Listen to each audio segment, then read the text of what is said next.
Sinzi icuri, sinzi nuriwe. Ariko nimba vyashobotse uraraba ino video, nashaka ndakwibariza akabazo gatoyi. Woba umaze kwiyumvira uko Imana igufata? Woba wiyumvira imigambi Imana igufitiye? Canke woba wiyumvira icuri imbere y'Imana? Iyo Imana ikubonye, yiyumvira kuri inde? Niyo mpamvu ndagutumiye muri kino kiganiro. Dushobore kuyaga gatoyi. Ndagusavye ume kano kanya tuyage. Ndazi hariho vyinshi bizaguhinduka. Murahawe ikaze.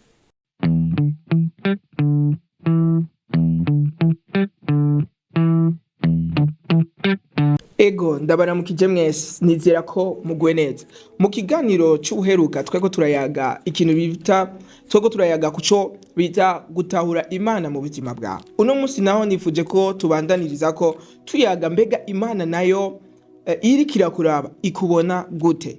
Imana yo bifise uburyo ikuraba kuko hari igihe sinzi ubuzima uri kurajamwo urashaka kuvuga ati narakoze ibi narabayeho muri buno buzima, ugasanga ufise kahise gateye ubwoba kubwira uri kuriyumvira uvuga ati Imana iriko irandaba, inyumvira ko ndumusuma, inyumvira ko ndumunyavyakaruhariwe, Imana iriko irandaba imbona yuko ataco maze bivanye n'amakosa n'amaherere wagira urakora mu buzima, bigatuma wiyumvira ko Imana atagaciro iguha, bigatuma wiyumvira yuko imbere y'Imana uri n'umwansi. Hari n'abantu bamwe uno munsi bidagikunda ko baja gusenga kako bavuga ati sinshobora kuja gusenga kubera ibi nakoze. Abandi nabo kubera ubuzima bubabaje canke ibihe bikomeye bariko baracamwe bakavuga ati vy'ukuri Imana irashobora kubinyanka kuko nta kuntu Imana yovuga ko inkunda nkaba ndiko ndaca muri bino bihe. Rero muri kino kiganiro dushaka tuyage mbega Imana iriko irakuraba ikubona nkande? Aho niho tugira dutangure kuraba. Ubwa mbere na mbere nashaka dusubire mwiremwa, mbega Imana kwiyumvira kure mu muntu yavyiyumviriye gute? Kuko tugiye kuraba Imana yararemye, umunsi wa mbere irarema, umunsi wa kabiri irarema, umunsi wa gatatu, umunsi wa kane iraza, ku munsi wa gatanu naho nyene iyo minsi yose Imana yariko irarema. Ariko ku munsi ugira gatandatu turavye mu itanguriro igice ca mbere ku murongo wa 26 turabona itanguriro ngaho mu itanguriro Imana ifata umwanya iravuga ati reka ndeme. Bisigura ngo ahandi hose yararema, yari isanzwe irema, mugabo uwo mwanya turabona ko Imana yafashe akanya kiharije iravuga ati reka dufate tureme ikintu gitandukanye n'ivyo tumaze kurema. Aho rero Imana iriko iriyumvira kurema, Imana yiyumvira kurema wewe. Bisigura ngo uri umuntu w'agaciro gakomeye imbere y'Imana. Bisigura ngo Imana imbere yuko ikurema yabanje gufata umwanya iritonda. Ikindi kintu tubona nuko Imana mu kurema umuntu yamuhumekeyemwo impwemu yayo. Ukwiye kumenya ko Imana iriko irakurema yakwiyumvira ko yavuze ati reka ndeme umuntu aganza, umuntu azoganza ibiriho vyose, ibiri kwisi vyose, ikintu cose kiri kwisi. Isi nubwo yoba nini gute, umuntu Imana yaremye ko umuntu ari wazoganza isi. Rero tegeza kumenya ko umunsi Imana yakubona ijya mbere, umunsi Imana yakugira mu vyiyumviro ijya mbere yakwiyumvira ko uzoba umuntu aganza. Ico ni gicapo ca mbere ukwiye kumenya. Umuvyeyi arashobora kuba afise umwana akamuraba, umwana akama novuga sinzi yuko murabona hari igihe bishiga umwana abonye inkoko akaca yiruka agatinya ko inkoko ishobora kumurya, ariko muri make inkoko ntishobora kumurya. Hubwo umuvyeyi amuravye arazi yuko iyo nkoko ntacishobora kumutwara. Hari igihe umwana akoma induru, mama nyina we akamureka kuko arabizi ati uwo mwana ariko aratinya, iyi nkoko ariko aratinya inashobora kuba ari n'umuswi, ntacishobora kumugira kuko ndazi ubushobozi buri muri we, ndazi ubushobozi afise, inkoko ntacishobora kumugira. Uko rero niko Imana ituraba, irazi yuko hari ibintu vyinshi bitugoye, ariko iratuzi, irazi ico yashize muri twebwe. Rero iyo Imana iriko iraraba umuntu irazi ko ari umuntu afise ukunesha muri we, afise ukuganza muri we.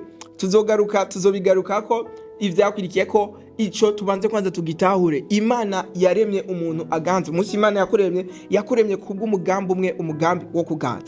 Ikintu ca kabiri dukiye kumenya nuko wewe igihe Imana yakurema ntiyakuremye kubw'igihamana. Dusomye muri Yeremiya turabona Imana iriko irambwira ati ngo ntarakubumbira mu nda ya mama wawe nari ndakuzi, nari nanagutoranije kuba umuvugishwa nanje. Bisigura ngo ntiwatangiye kubaho igihe uja mu nda ya mama wawe, ntiwatangiye kubaho igihe abavyeyi bawe babana, ariko watangiye kubaho kera kuko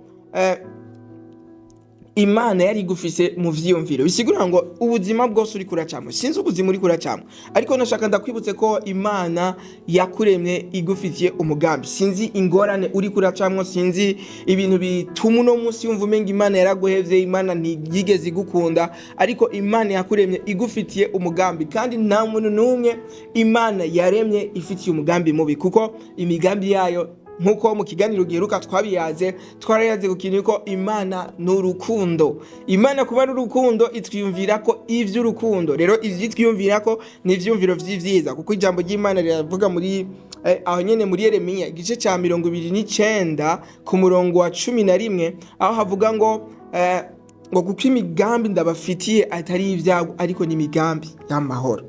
Rero ukwiye kumenya ko Imana iriko irakuraba, yari igufitiye umugambi mwiza. Imbere yo kwikurema yakuremanye umugambi udasanzwe, umugambi w'ubwiza, yakwiyumviriye ko ivy'amahoro. Ibi ni ibintu ukwiye kumenya.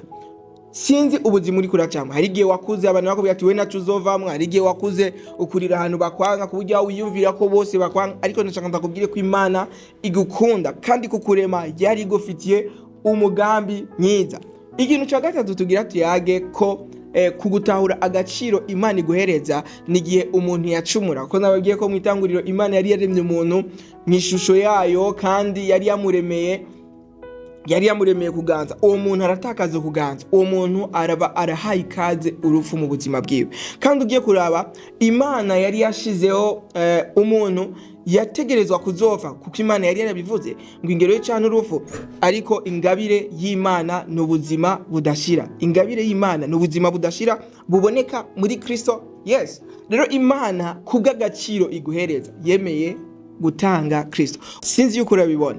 Iyumvire nk'uno munsi ugiye mu isoko kugura isafuriya canke ugiye kugura igitumbura, hama ugiye kugura igitumbura akakubwira ati igitumbura kimwe n'ibihumbi 200, wowe kigura ntaco wogura, kuko urazi yuko nta gitumbura kirenza 500. Nubwo coba kinini gute, igitumbura kirinze citwa igitumbura, kirinze kirenza 500 catangura gucita igato canke tukacita umukate canke ibindi. Rero igitumbura mu isoko isanzwe niho kigura ibihumbi 200.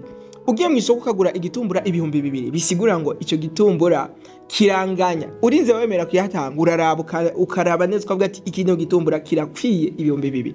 Iyumvire rero Imana imaze kubona ko umushaha wawe uzopfa rubi kandi nta kintu na kimwe gishobora kuwukiza, iraraba ati none uno mushaha ndawureke ugende. Umushaha wawe niho turiko turavuga, umushaha wanje niho turiko turavuga. Imana yemeye gutanga ubuzima bwayo, yemeye kuva mu ijuru. Ugiye gusoma mu gitabo cy'Abifilipi haravuga ngo Imana ngo ntiyiyumviriye ko ngo kugumana ubukuru mu ijuru ari byo kumirako, ariko yarabihevye kugira ngo ize gupfira ubuzima bwawe. Rero Imana yaratanze ubuzima bwayo ku bwawe. Urumva ko gaciro yeme ni nkuko yavuze ati ubuzima bwawe yabuhaye agaciro. Iyumvire Imana yafashe ubuzima bwawe, umushaha wawe, iwa agaciro ubuzima bw'umwana, amaraso ya Yesu Kristo, kugira ngo igukize. Yatanze amaraso y'umwana wayo. Biratangaje gose. Imana yatanze umwana wayo kugira ngo wewe ukire. Urumva ko gaciro yaguhaye na gaciro kadasanzwe, na gaciro gakomeye cyane, kuko mwisi iyo yari kuba ari umuntu umwe gusa yacumuye, Yesu yari kuza akamupfira. Kandi mwisi iyo Imana yari kubona ati n'abantu no batangira Yesu hazokiza umuntu umwe gusa, n'ubundi Yesu yari kuza. Bisigura ngo iyo yari kuba ari wowe wenyene, Yesu yari kuza. Ubwo n'urukundo na gaciro Imana igwa. Imana yemeye gutanga umwana wayo w'ikinege kugira ngo igukize. Wumva urusanzwe, uri udasanzwe mu maso yiwe, uri udasanzwe mu maso y'Imana. Imana ikwiyumvira ko ivy'ubwiza, Imana ikwiyumvira ko ivy'amahoro. Na niyo mpamvu gwero no munsi sinzi ibiriko biraguca intege, ariko nashaka ndakubwire ko Imana igukunda, iguhereza agaciro, ikwiyumvira ko uri udasanzwe mu maso yayo. Nibifatanye n'ivyo wakoze, nibifatanye n'icuri, kuko ndakwibutse ko umunsi Yesu yaza kudupfira yadupfiriye tukiri abanyabyaha. Rero niyo mpamvu ndakubwira ko Yesu aragukunda. Uno munsi umwakiriye, ako gaciro ufise karatangura kuza mu biboneka. Ako gaciro ufise uno munsi urafise agaciro mu maso y'Imana. Niyo mpamvu yatanze Yesu kugira ngo Yesu azaguhereze k'agaciro nyagaciro wari ufise wategerezwa kugaragaza mu buzima bwawe. Rero agaciro ufise imbere y'Imana ni kanini cyane, ariko ako gaciro kugira ngo kagaragare mu buzima bwawe ntibishoboka mu gihe Yesu atari mu buzima bwawe, kuko agaciro k'umuntu kabaho mu gihe Yesu ari muri we. Niyo mpamvu ndabatumirira kwakira Yesu Kristo nk'umwami n'umukiza nimba utaramwakira. Hama nimba warakiriye Yesu Kristo, uhagarike kwiganyira, uhagarike kurira, utangure kunezererwa icuri muri Kristo Yesu, kuko Imana igufitiye umugambi mwiza nk'uko twabibonye, kandi Imana ikwiyumvira ko uri umuntu akomeye. Rero mu biganiro bizokurikira tuzobandanya kino kintu cyo gutahura ico turi mu maso y'Imana. Hama ndabashimiye ku muntu yashoboye gukurikirana kino kiganiro, ukaba ushaka ukaba wifuza kwakira Yesu Kristo nk'umwami n'umukiza, hari nimero ngaha urashobora kutwandikira cyangwa ukatwandikira kuri Facebook kuri no chaîne nyene. Hama nizera neza ko ari byo byiza cyane. Ntarahezagire.